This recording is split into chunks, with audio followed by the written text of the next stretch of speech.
Et dans Europe 1 Trésor, on vous parle maintenant de ce chiffre record qui fait froid dans le dos. Depuis le début de l'année, les violences liées au trafic de stupéfiants ont augmenté de 57%, soit 315 homicides ou tentatives d'homicide. Et cela touche tout notre territoire. Alexandre Chauveau, le trafic de drogue a déjà causé la mort de 451 personnes. Comment expliquer cette hausse considérable ? Essentiellement par l'augmentation de la production mondiale qui concerne aussi bien le cannabis que la cocaïne ou l'héroïne. Augmentation facilitée par le libre-échange qui régit le commerce à l'échelle de la planète et auquel les autorités françaises ont du mal à faire face. La conséquence, c'est l'extension du trafic de drogue et de ses conséquences à l'ensemble du territoire et plus uniquement aux grandes métropoles.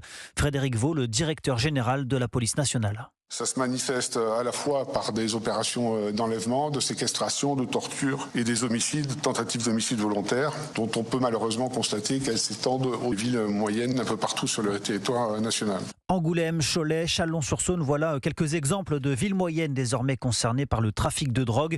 Alors loin de céder à la tentation de la légalisation du cannabis, Frédéric Vaux prône au contraire l'impunité zéro et appelle les parlementaires à légiférer sur une simplification des procédures.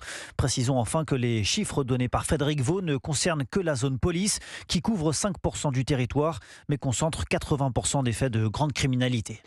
Merci beaucoup Alexandre Chauveau du service politique d'Europe.